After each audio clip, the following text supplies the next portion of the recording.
di samping pria yang sukses itu ada pasangan yang sebenarnya mendampingi jalan bersama gitu. Jadi tidak di belakang aja untuk support gitu, berdampingan ya. Karena kan harusnya juga kita ngomong tentang equality kan kalau sekarang kan. Jadi kadang kita bisa saja di satu ruangan yang sama gitu. Tapi kalau misalnya kita lagi banyak pikiran ya dengan kerjaan, kita nggak benar-benar presence ada di situ buat gitu. Keluarga, Jadi jadi physicalnya aja ada di situ, tapi kalau misalnya pikiran kita kemana-mana, nggak nolong juga, nggak bagus juga gitu. Atau yang sekarang lagi banyak itu keluarga ngumpul di meja makan tapi sibuk sama dengan handphonenya masing-masing. Menurut Pak Herwan nih, ada nggak sih concern sesuatu yang kayaknya walaupun nggak bisa disamaratakan ya, tapi Gen Z pada umumnya tuh kayak belum siap atau punya mispersepsi atau pemahaman yang salah yang nanti bisa bikin mereka struggling ketika masuk ke jenjang pernikahan. Ada nggak Pak yang seperti itu? Halo, kembali lagi bersama saya Rifa Sachati dari The Love Story di episode ke-16 Sundays with Expert. Dalam episode yang satu ini saya sudah ditemani oleh Pak Herwan. Halo Pak, apa kabar? Halo, selamat sore. Selamat sore. Nah, jadi di episode hari ini kita akan belajar nih ya dari sudut pandang seorang kepala keluarga tentang gimana sih caranya mencapai family well-being. Ya, yang artinya sejahtera bukan cuma dari segi keluarganya bahagia, tapi juga kebutuhan ekonominya tercukupi, nutrisi anak-anaknya, pendidikannya, pokoknya semua aspek dari well-being. Nah, Pak Herwan ini salah satu orang tersukses yang saya kenal, ya, salah satu orang yang sukses dari kedua perspektif itu tadi ya, dari karirnya. Beliau ini pernah jadi senior manager ya di PwC ya Pak ya. Terus setelah itu beliau ini sekarang jadi advisor ya untuk beberapa startups di Indonesia. Punya consulting firm juga dan kayaknya sekarang beliau ini living the dream. Sering jalan-jalan gitu. Wah, saya sebagai yang suka traveling, wah nih kalau saya ini someday when I get older pengen ada di posisi seperti itu gitu. Nah terus at the same time Pak Herwan ini juga saya lihat punya hubungan yang harmonis dengan keluarganya. Kemarin baru anniversary ya yang di Vatikan. Iya, ke-22. Mantap gitu. Nah, jadi di sini kita akan sama-sama belajar dari Pak Herwan sebenarnya apa sih tips sukses? Kok bisa berbarengan nih suksesnya antara karirnya dengan rumah tangganya juga gitu. Ya, kita langsung mulai aja, Pak. Yang pertama nih ya. Kalau menurut Pak Herwan, sebenarnya apa sih faktor yang kayak paling penting gitu dalam mencapai keseimbangan antara karir dan rumah tangga itu tadi gitu ya. Kan saya tuh ingat ya kalau di Indonesia nih ada frasa populer yang bilang di balik pria yang sukses ada wanita yang hebat atau something like that lah ya gitu. Nah, what do you think about that? Apakah memang itu salah satu drivernya ya atau seberapa besar sih peranan istri gitu ya dalam kesuksesan rumah tangga dan juga karirnya Pak Herwan personally, atau ada aspek-aspek lain juga yang menunjang kedua hal ini? Oke, pertama terima kasih ya sudah diundang ke sini untuk berbagi. Saya sebenarnya juga masih work in progress gitu. Jadi belum, kalau dibilang sukses sekali ya mungkin ya definisi tergantung setiap orang ya, beda-beda gitu. Tapi saya belajar lah over time supaya bisa lebih baik. Mengenai frase itu tadi, saya juga sering dengar. Bahkan dulu waktu masih kecil, sering nonton film-film silat aja suka dibilang seperti itu kan. Kalau di raja-raja zaman dulu itu suka dibilang sukses karena yang berpengaruh itu kan biasa permaisurinya kan di belakang gitu. Iya. Tapi kalau saya melihat dari pepatah itu sendiri, saya lebih melihatnya tuh kalau sekarang orang justru berpikir bahwa di samping pria yang sukses itu ada pasangan yang sebenarnya mendampingi jalan bersama gitu. Jadi tidak di belakang aja untuk support gitu, berdampingan ya. Karena kan harusnya juga kita ngomong tentang equality kan kalau sekarang kan. Betul. Jadi kalau lihat dari seperti itu yang saya rasakan ya misalnya dengan istri saya setiap keputusan besar yang harus saya buat itu selalu melibatkan istri saya dan pada saat saya punya anak pun, sekarang anak saya 2, dalam membuat keputusan besar pun sebenarnya mereka juga involve gitu kan. Misalnya ketika saya memutuskan untuk tidak bekerja full time ya, dan sekarang transisi ke pekerjaan yang lebih ke sifatnya sebagai advisor, komisaris independen.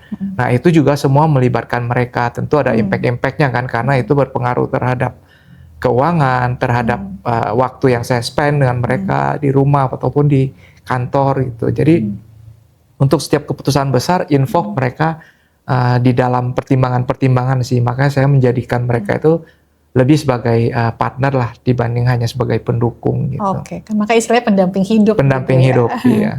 Oke, nah terus kalau menurut Pak Herwan ya Pak, dari kan variabel yang menentukan keharmonisan rumah tangga itu ada banyak, yang menentukan kesuksesan karir juga ini ada banyak gitu ya. Nah ini gimana Pak cara menyeimbangkan antara keduanya? Karena saya cukup sering ya menjumpai, nggak semuanya ya, tapi banyak orang-orang yang karena ada masalah nih di rumah, masalahnya kebawa ke kantor. Jadi misalkan jadi nggak fokus nih sama pekerjaannya karena lagi berantem dengan suami atau istrinya di rumah. Atau ada juga yang sebaliknya, karena terlalu sibuk kerja, jadi anak-anaknya merasa fatherless kayak gitu. Jadi atau yang orang ibunya bekerja gitu kan, ngerasa jadi nggak punya sosok ibu gitu. Nah kalau menurut Pak Herwan gimana nih Pak cara menyimbangkan keduanya? Seimbang itu sebenarnya kata kuncinya ya. Kita semua tahu bahwa kita memang harus seimbang antara ya ambisi dengan rasa syukur itu tadi. Mungkin kalau dalam kasusnya saya atau dalam kondisinya saya itu saya termasuk beruntung. Dalam artian mungkin ya sudah dikasih jalan sama Tuhan waktu itu ketika saya menikah, kemudian 1 tahun saya punya anak, saya dapat tawaran untuk keluar dari Big Four ya, Big Four accounting firm yang dulu sangat menyita waktu gitu. Terus istri saya juga dapat opportunity untuk kerja part time di Big Four juga. Jadi waktu itu kita satu kantor tapi di industri yang berbeda.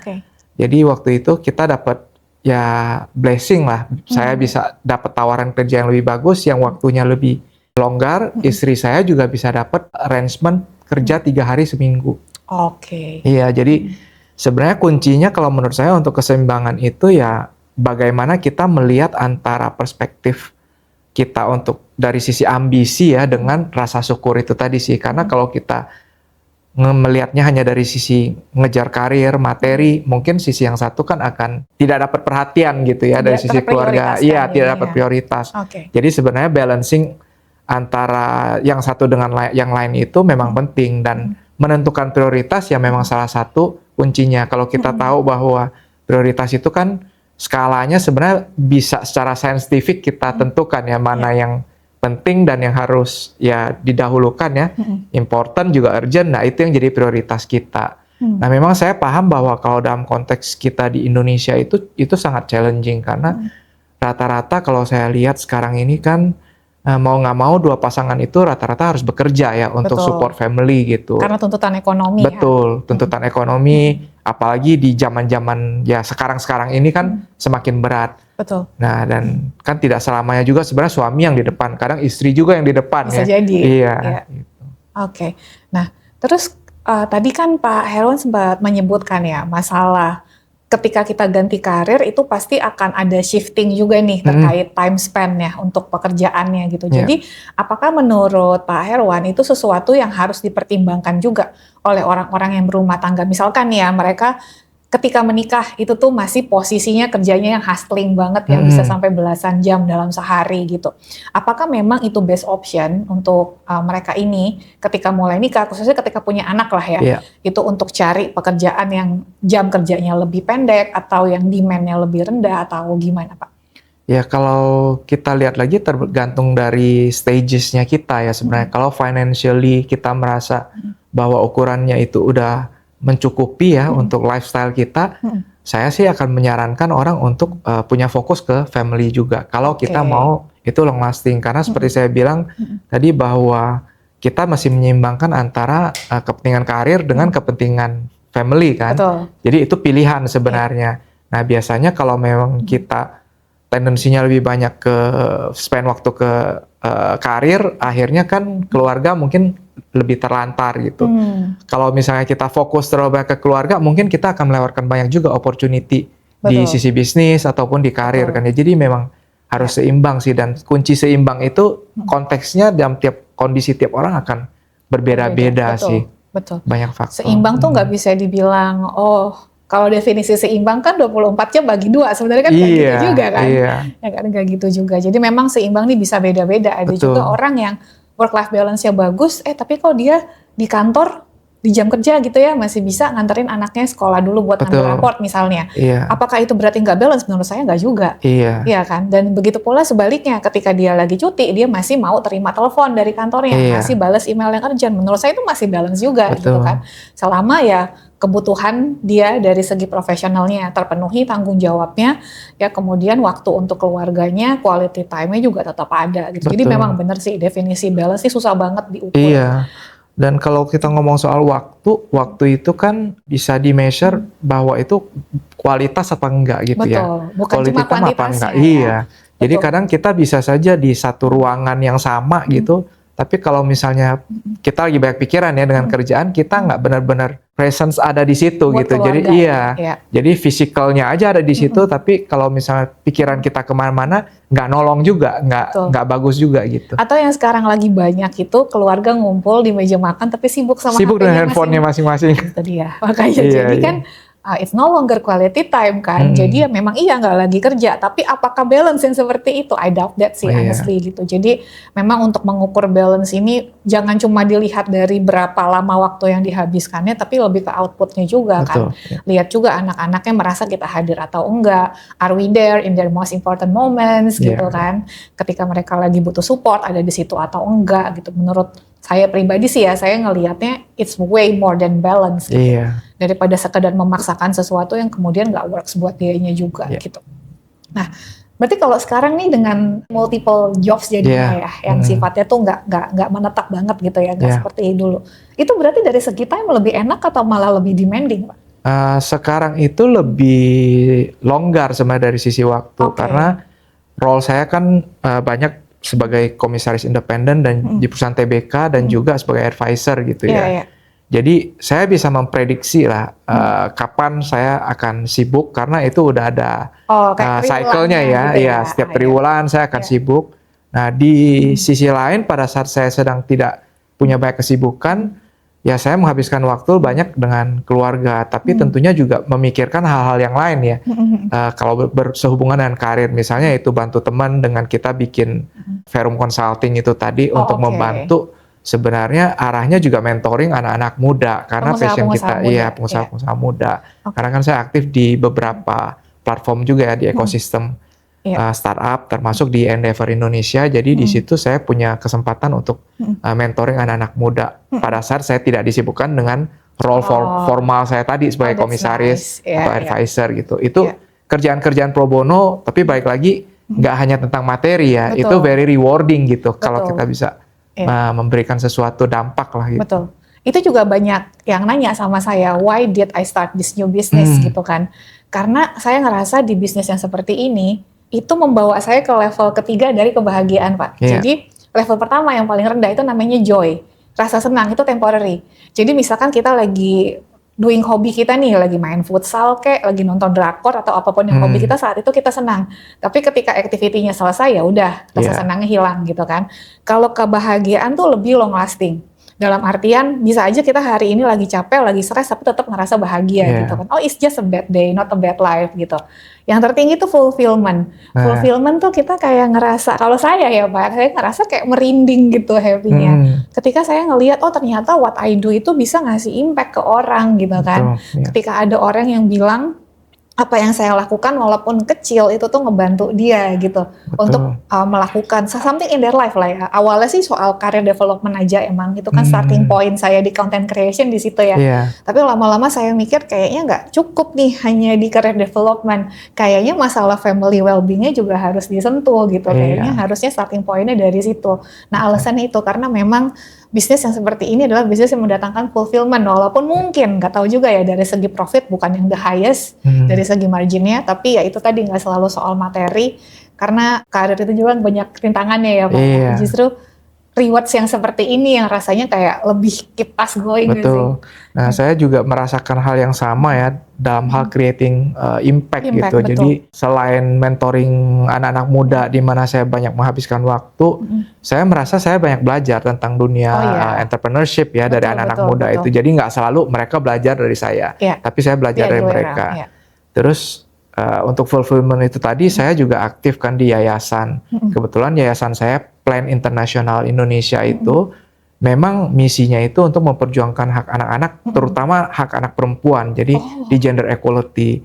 Jadi kita punya daerah operation itu di daerah NTT ya, di mana kita nggak menyaksikan hal-hal yang mereka alami itu di Jakarta gitu. Jadi kita harus travel ke sana, lihat dengan mata kepala kita sendiri, oh ternyata masih ada ya di Indonesia seperti itu gitu kan. Nah, kehidupan anak-anak di sana itulah yang kita bantu dari berbagai hal untuk pemenuhan haknya, mulai dari pendidikan, kesehatan, dan lain-lain gitu sih. Sebetulnya itu juga balik lagi kenapa why I started this business, Pak. Jadi kan terakhir saya kerja sebagai karyawan itu kan di Gojek ya. Bapak masih komisaris Goto? Saya audit committee member di Goto, ya masih. Ya, tapi Bapak tahu lah ya budaya kerja di Goto tuh hustling sekali gitu kan. Dan isinya orang-orang yang boleh dibilang terpilih lah, pinter-pinter gitu kan. Nah, ketika saya keluar dari Goto, Pak, terus masuk ke bisnis edukasi, di situ saya nyadar, Pak, bahwa gap pendidikan di Indonesia tuh tinggi sekali. Jadi Jakarta dengan luar, nggak Jakarta deh ya, Jabodetabek lah ya, dengan luar Jabodetabek itu tuh gapnya masih jauh banget gitu. Bahkan nggak usah jauh-jauh sampai ke luar pulau, Pak. Ada klien saya di daerah Karawang misalnya, di daerah Bandung yang bilang mereka cari talent yang bagus di sana susah.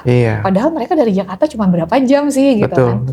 Nah, di situ saya sadar, oh ternyata isu education kita ini wah deep banget gitu ya isunya. Itu ada isu sistemiknya, ada isu mindsetnya, ada isu awareness dari pihak orang tuanya juga gitu. Makanya saya pikir kayaknya yang mesti dibenahi ini harus dari keluarganya dulu gitu, supaya nanti bisa melahirkan dan membesarkan anak-anak dengan baik gitu sih. Ya pasti kalau udah pernah ngejalanin apa yang Pak Herwan jalanin akan lebih gampang relate sih dengan apa yang saya bilang. Karena keluarga itu menurut saya memang unit terkecil gitu ya, kita mulai untuk edukasi. Kadang-kadang saya prihatin kalau misalnya lagi travel gitu, misalnya melihat ya, kan kita bilang konteksnya, wah kalau di Indonesia mungkin orang ngelihatnya ke arah pendidikan formal, padahal edukasi itu tidak mulai dari pendidikan formal, tapi dari rumah aja. Sebenarnya saya sering ke beberapa tempat itu mereka juga nggak menjalani pendidikan tinggi, tapi karena mereka punya culture yang bagus gitu, jadi secara budayanya orang-orang di situ mungkin lebih tertib gitu kan. Oh, mannernya bagus. Iya, mannernya bagus gitu. Jadi itu semua pendidikan yang kita lihat nggak melulu hanya dari sektor edukasi. Tentu kita harus mengejar ketertinggalan di dua hal tersebut sih. Betul, tapi berbarengan ya. Berbarengan, salah satunya intinya, betul. Di Indonesia ini kan ya kita punya beragam banyak suku bangsa ya di dalamnya, jadi budaya itu kan banyak. Kadang-kadang nggak bisa disalahkan kalau misalnya orang tidak diajarkan mengenai sesuatu hal yang berlaku di dunia modern, misalnya tentang tata krama atau tata cara antri gitu ya. Kalau misalnya mereka tinggal di tempat tertentu kan nggak ada edukasi itu dimulai dari keluarga, ya mereka nggak akan paham. Jadi bukan salah mereka gitu, karena mereka nggak terekspos dengan itu sih. Jadi memang edukasi itu penting sekali. Nah, selanjutnya kita mau ngomongin generasi muda nih Pak ya. Kan Pak Herwan udah punya banyak pengalaman nih. Kalau menurut Pak Herwan, apa nih, ada nggak sih kayak concerns? Ya concerns, kalau generasi muda ngomongin usia mau merit ya berarti kan sekarang Gen Z ya, yang calon-calon orang tua gitu kan ya. Ini kebanyakan Gen Z sekarang. Menurut Pak Herwan nih, ada nggak sih concern sesuatu yang kayaknya walaupun nggak bisa disamaratakan ya, tapi Gen Z pada umumnya tuh kayak belum siap atau punya mispersepsi atau pemahaman yang salah yang nanti bisa bikin mereka struggling ketika masuk ke jenjang pernikahan. Ada nggak Pak yang seperti itu? Iya, sebenarnya tergantung dari angle mana kita lihat ya. Kalau dalam konteks kayak saya gitu, yang saya lihat di diri ya anak-anak saya gitu misalnya ya, mereka kan yang ada di benaknya pertama tentu yang jadi pikiran pasti materi, financially mereka mau stable dulu. Jadi sebelum mereka ngomongin tentang pernikahan itu ya anak-anak sekarang memang mesti memastikan lah mereka tuh bisa independen gitu ya, independen dulu. Jadi itu yang saya lihat, dan banyak anak-anak sekarang ini kan berharap sesuatu itu cepat gitu, sehingga kalau mau instan, semua serba instan. Jadi di satu sisi sekarang tantangan untuk mendapatkan kerjaan aja susah, tapi di sisi lain mereka ingin semuanya serba cepat. Jadi kalau di connect antara satu faktor dengan faktor yang lain itu yang bikin mereka jadi berpikir nanti dulu deh untuk misalnya lanjut ke tahap pernikahan, karena mereka harus bangun dulu kan, bangun karir dulu, yang mana ya challenge-nya banyak kalau sekarang ini. Nah, saya juga melihat kalau kayak Gen Z ini mungkin sekarang kan bagusnya mereka sangat sadar mengenai work-life balance ya, mengenai mental health gitu ya. Betul. Jadi kan kalau sekarang itu mereka tahulah kapan mereka sebenarnya harus berhenti juga nih. Ya, Misalnya istirahat dulu, taking a pause gitu. Beda dengan generasi saya dulu. Kalau generasi saya dulu kan sebagai auditor gitu misalnya, kita diminta untuk kerja harus deliver laporan, kita kerja terus ya, mau mental breakdown juga kita paksakan aja terus gitu. Jadi kalau kita perlu nggak nginep punya berhari-hari di kantor. Iya, nggak ininya. Itu mungkin positifnya ada kesadaran ke arah yang lebih baik lah sebenarnya. Cuman memang ya mereka in a way competing ya dengan antara tuntutan, tapi di satu sisi juga banyak challenge dari luar gitu. Iya, betul. Menurut saya sih ini ibaratnya transisi tuh kayak culture shock aja nggak sih? Iya. Dari yang tadinya hustling banget, yang nggak terlalu peduli dengan mental health, ketika mulai belajarnya kayak masih bablas nih gitu kan. Kan banyak orang kayak gitu ya, ketika baru-baru mempelajari sesuatu tuh kayak malah jadi jatuhnya ekstrim gitu. Tapi ya hopefully kalau pelan-pelan kita bawa ke tengah, ya ini bisa ke arah yang lebih baik sih. Kayak misalkan, ya penting mental health, tapi jangan dikit-dikit self-diagnose gitu kan. Jangan cuma stres dikit dibilangnya depresi, padahal itu dua hal yang berbeda gitu kan. Nah karena benar Pak, saya ngerasa juga ya, mereka tuh pengennya kan instan, nggak semuanya ya sekali lagi ya, tapi kebanyakan maunya instan. Jadi ketika ada sesuatu yang nggak sesuai dengan ekspektasi mereka, kok susah ya, kok mencapai target susah ya, kok saya udah mencapai target masih ditegur atasan ya, kayak gitu-gitu kan. Itu kan gak sesuai ekspektasi mereka nih. Langsung mereka men-self-diagnose nih, bilangnya, oh ya gue jadi depresi nih, jadi anxiety nih gara-gara si bos gitu. Padahal ditegurnya masih sopan gitu, bahwa masih belum menyadari bahwa teguran, kritik, masukan itu adalah bagian dari proses kerja itu sendiri kan ya Pak ya sebetulnya gitu. Jadi memang kalau kita ngomong soal grit itu tadi ya, gritnya itu kegigihannya mungkin berbeda lah dengan generasi yang lain. Tapi di satu sisi nggak bisa disalahkan juga generasi itu karena kan mungkin mereka terekspos dengan teknologi, cara hidupnya sudah beda gitu ya. Kalau dulu kita mau istilahnya beli makanan aja kita harus keluar. Kalau sekarang tinggal pencet-pencet aja ya kita udah bisa delivery service gitu. Jadi ya mungkin memang kondisi juga lingkungan yang membuat mereka sekarang seperti itu sih. Ya bahkan hal yang paling sepele, generasi anak-anak ponakan saya ini ya, itu udah nggak tahu kalau dari zaman dulu TV nggak ada remote-nya.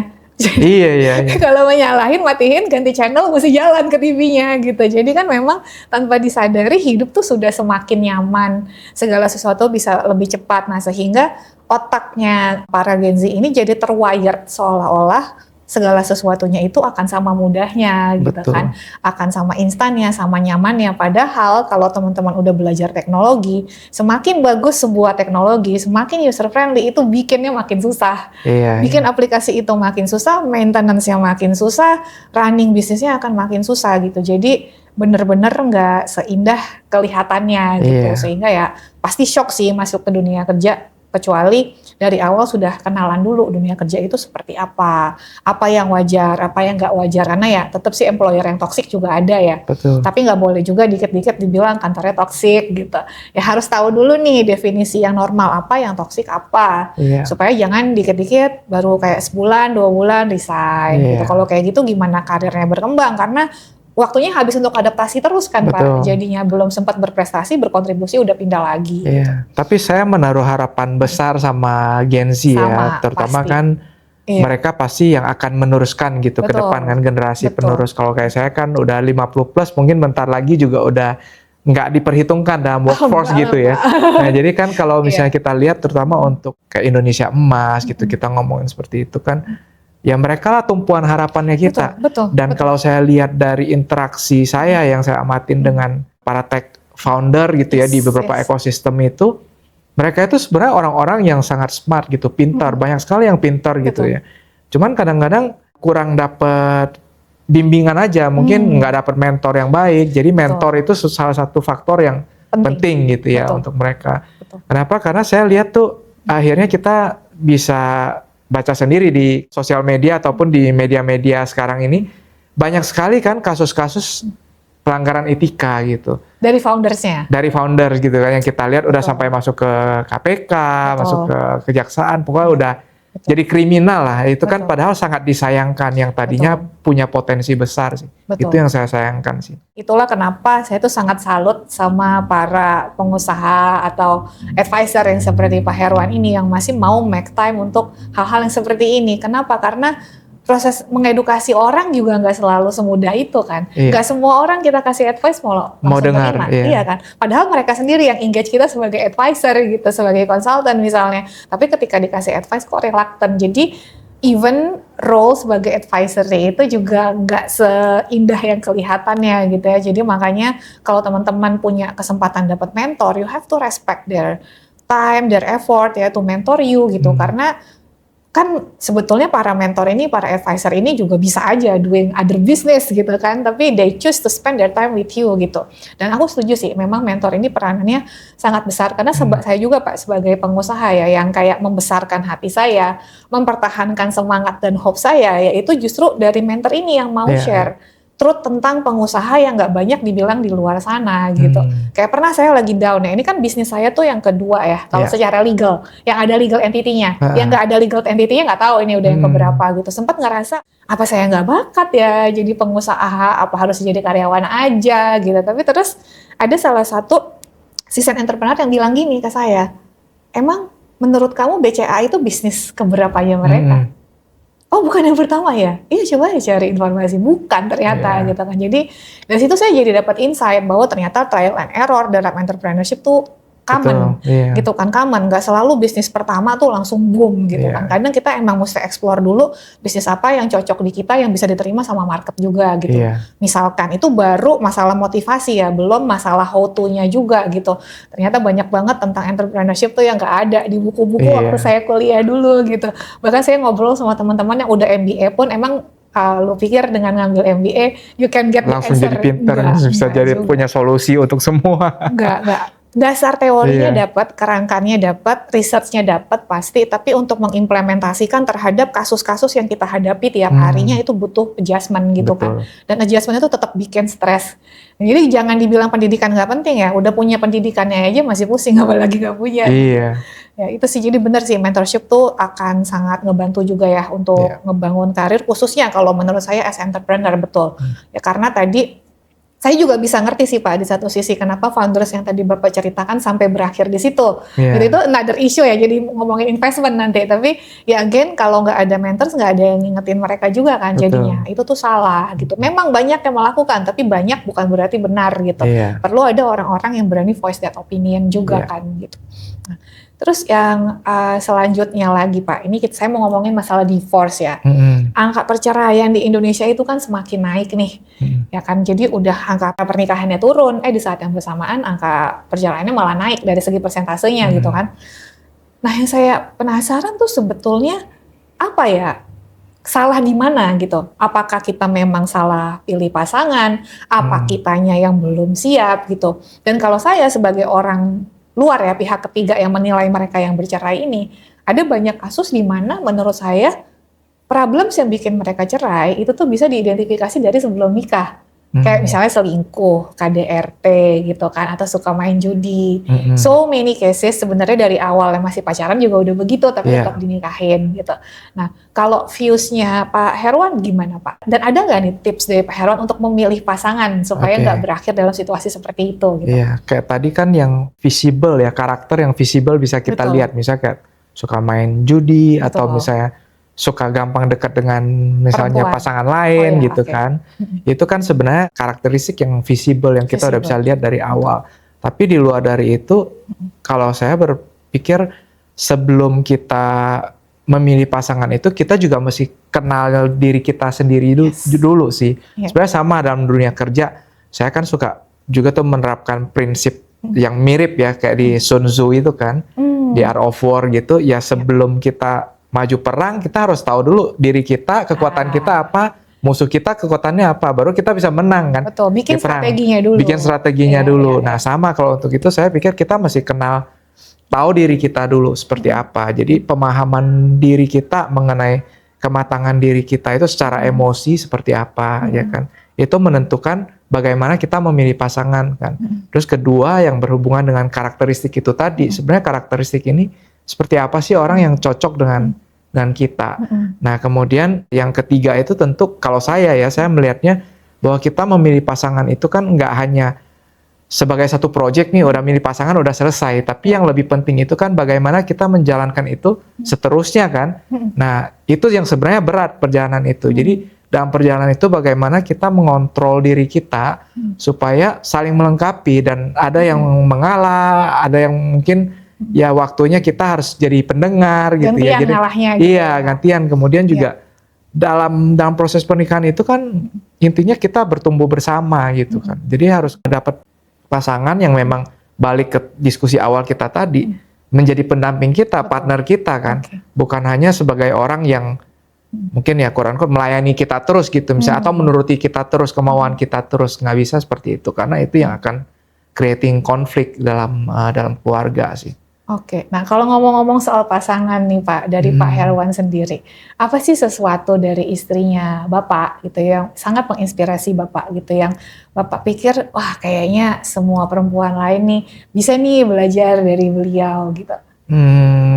Kalau istri saya itu, yang saya lihat ya, dia itu tuh sangat persisten gitu orangnya. Jadi dia sangat memperhatikan hal-hal kecil dan dia tuh nggak gampang menyerah sih.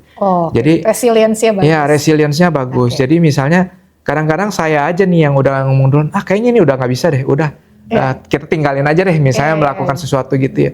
Oh enggak deh, dia akan lihat lagi balik tuh, harusnya ini kita belum kerjakan, ini kita belum kerjakan. Jadi dari situ itu bisa bikin saya balik lagi tuh untuk ngelihat hal seperti itu. Banyak hal yang dia nggak hanya sebagai orang yang mendukung saya, tapi bisa jadi mitra untuk berdiskusi juga. Karena kita sama-sama mungkin datang dari latar pendidikan yang sama. Kita sama-sama auditor kan, sama-sama akuntan, berdiskusi. Kita punya sudut pandang yang sama, tapi kadang-kadang juga berbeda gitu, yang saling melengkapi.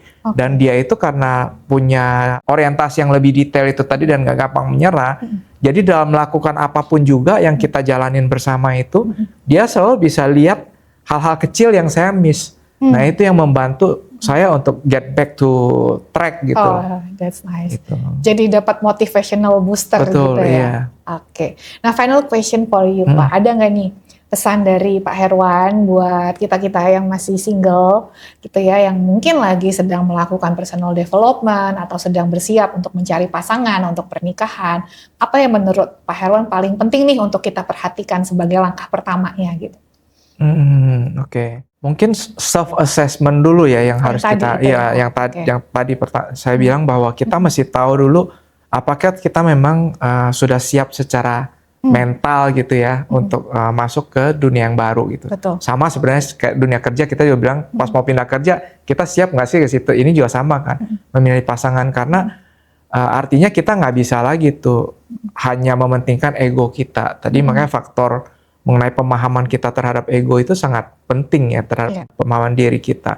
Kemudian biasa yang jadi faktor yang sering kali bikin isu dalam rumah tangga itu adalah masalah keuangan dan tanggung jawab. Itu juga salah satu faktor penting. Jadi financial planning itu sangat penting ya. Kita nggak bilang bahwa itu adalah nomor satu, semuanya harus diukur dengan materi atau dengan rupiah atau dengan dolar gitu. Tapi kalau kita tidak punya kestabilan keuangan, itu yang akan selalu mengganggu ritmenya keluarga, jadi sumber masalah. Kan? Iya, betul. Gitu.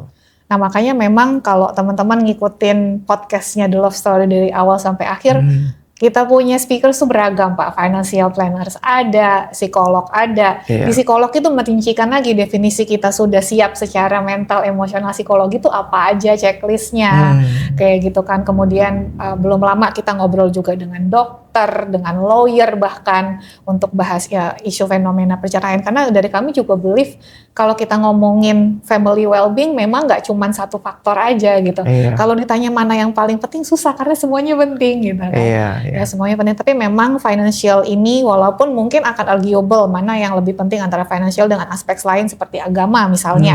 Ya kan itu kan agama juga penting. Tapi tetap aja loh kalau misalkan secara keuangan kurang itu memang ya salah satu penyebab perceraian utama di kalangan ekonomi bawah kan, menengah bawah kan itu kan perekonomian kan. Jadi ya nggak bisa kita nafikan juga sih ya. Nah agama itu sebenarnya juga kalau dalam konteks yang lebih universal itu sebenarnya berkaitan dengan prinsip juga. Jadi prinsipnya seperti apa nih, keyakinan kita, belief kita tuh seperti apa. Jadi kalau misalnya dua orang itu udah berbeda, itu biasa udah susah sekali. ya, Jadi betul. memang saya percaya ya agama itu kan dasar kita ya, fondasi kita gitu. Betul. Jadi kalau kita punya belief yang sama, ya itu akan lebih mudah untuk rekonsiliasi gitu. Betul, setuju sih. Nah, makanya itu juga salah satu yang kita tanamkan juga Pak untuk audiens kita, sebaiknya menikah itu dengan pasangan yang satu iman. Betul. Gitu kan, karena satu iman aja masih bisa punya beda persepsi nih tentang sebuah ayat gitu ya, misalnya tentang bagaimana cara mengimplementasikan, apalagi kalau sampai beda gitu kan. Ya karena memang benar agama itu juga sebuah fondasi, ya tapi sekali lagi nggak cukup sampai di agamanya, tapi ada aspek-aspek lain juga yang harus terpenuhi, psikologinya, keuangannya, dan hal-hal lain yang harus dilakukan secara bersamaan juga. Gitu. Thank you Pak Herwan sudah. Makasih. Tapi jadi jangan takut ya untuk membangun rumah tangga gitu. Iya. Nah ini kalau rasa takutnya Pak, itu ternyata kalau dari segi ilmu psikologi itu karena anxiety-nya, anxiety disorder sebenarnya. Rasa takut tuh normal, tapi kalau takutnya sampai bikin nggak mau bikin, misalkan ya ada orang nih Pak trauma kerja ya, sampai trauma sama mantan bos nih sampai nggak mau kerja lagi. Gitu. Itu udah bukan takut biasa, itu udah anxiety disorder gitu. Nah sama nih terkait pernikahan juga ada juga yang kayak sesuatu gitu kan. Yang natural lah. Betul. Jadi makanya tadi checklistnya tuh banyak kalau kita mau ngerapihin diri sendiri gitu ya. Salah satunya itu masalah psikologi. Nanti akan dibahas soal traumanya, kenapa, dicek apakah punya gangguan mental atau ada gangguan kepribadian atau kenapa gitu. Jadi itu bukan sesuatu yang bisa kita ketahui hanya dengan nonton konten aja juga sih, unfortunately ya. Kalau menurut saya kita jangan takut kalau kita memang mau berumah tangga, punya pasangan hidup gitu ya. Tapi di sisi lain juga itu pilihan. Karena di masa modern sekarang ini, saya punya juga banyak teman yang memang memilih sendiri gitu ya, memilih sendiri. Bahkan ada yang sudah berkeluarga itu, mereka memilih nggak punya anak gitu ya. Jadi itu pilihan, nggak ada yang benar atau salah, tergantung dari prioritas masing-masing orang ya. Dan dari kami Pak, hope-nya, berharapnya ya, nggak apa-apa kalau itu menjadi pilihan, tapi bukan pilihan yang diambil karena terpaksa, karena trauma yang belum sembuh. Itu yang jangan sampai, karena kalau sampai ada lebih banyak ya orang yang memilih tidak menikah, tidak punya anak, kan jadi nggak ada regenerasi ya. Itu akan jadi new problems nih buat ini yang dihadapin oleh negara-negara maju sekarang seperti Jepang, di Korea, negara-negara Eropa ya udah mulai kayak gitu. Jadi pilihan kalau memang ini salah satu statement dari psikolog yang hadir yang pernah duduk di sini juga ya. Kalau pilihan itu diambil secara sadar dalam keadaan kita sudah pulih, kita memang sadar itu yang kita mau gitu kan, yang kayaknya kita ngerasa dengan opsi itu kita akan jauh lebih bahagia, itu nggak apa-apa. Tapi kalau kita memilih untuk single hanya karena takut, hanya karena trauma dengan perceraiannya orang tua misalnya, trauma karena pernah putus sama pasangan yang brengsek banget misalnya, itu tuh mubazir waktunya, takutnya nanti cepat atau lambat jadi nyesel gitu. Nah jadi hopefully ya itulah makanya speaker kita yang paling sering itu psikolog justru. Paling banyak tuh psikolog, dan ternyata peminatnya juga banyak ya karena belum banyak orang yang mau secara terbuka gitu. Ya di Gen Z udah lebih banyak ya, tapi tetap nggak semuanya tuh langsung kayak sampai ke psikolog gitu. Jadi care sama mental health awareness belum tentu mereka do something about it loh. Belum tentu mereka beneran konsul ke psikolog atau kalau udah parah ke psikiater gitu tuh belum tentu Pak. Jadi makanya kita menghadirkan psikolog juga ya supaya do something about it, udah punya awareness-nya ya dilakukan dong solusinya, actionnya gitu. Karena tadi nggak selalu cukup dari nonton konten. Ibaratnya kita sakit flu gitu kan kadang mesti ke dokter ya minta obatnya gitu kan. Nggak cukup dengan lihat konten-konten dari dokternya aja. Atau tanya gitu. ChatGPT nggak akan cukup. Nggak cukup, nggak akan bisa menyembuhkan gitu. Ya, nah terus nih ya buat teman-teman yang pengen kenal lebih banyak tentang Pak Herwan, belajar dari beliau bisa baca bukunya ini. Terima kasih. Mungkin boleh cerita sedikit Pak tentang bukunya. Jadi buku ini sebenarnya sebuah memoir gitu ya. Waktu itu saya sering menulis di LinkedIn mulai dari tahun 2021 ya, pada saat kita pandemi lah, 2020, 2021 waktu banyak waktu di rumah. Kemudian ada teman mengusulkan untuk membuat itu jadi buku gitu, tulisan-tulisan itu. Nice. Jadi saya ambil tulisannya, saya rompak semua, dan waktu itu saya mau ulang tahun ke-50. Jadi ya udah saya pikir udahlah ini tulisan untuk kenang-kenangan aja pada saat saya ulang tahun di ke-50. Jadi saya kasih judulnya Misi 50. Sebenarnya misi itu saya ambilnya dari Mission Impossible.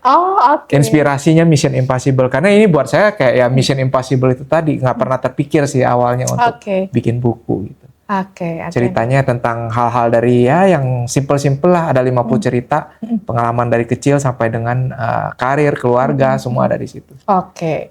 Nah ini kalau mau beli bukunya ada di Gramedia? Atau di mana? Sekarang di Gramedia mungkin udah nggak ada ya stoknya ya, tapi ada di Tokopedia sih. Oh, ada di Tokopedia. Atau di Shopee juga ada lah di. Oke. Ya zaman sekarang apa sih yang nggak ada di Tokopedia dan Shopee ya? Oke, thank you Pak Herwan for coming. Semoga video ini bisa menjadi inspirasi buat teman-teman semua. Dan buat teman-teman yang ingin bergabung dengan aktivitas offline The Love Story, kayak misalkan kalau kita bikin acara perjodohan atau acara edukasi, di acara edukasi kita ini bedanya yang datang hanya yang masih single Pak. Jadi sambil belajar bisa sambil cari jodoh gitu. Ya itu bisa gabung dulu aja dengan WhatsApp community-nya kita. Linknya ada di bio atau ada juga di deskripsi video ini.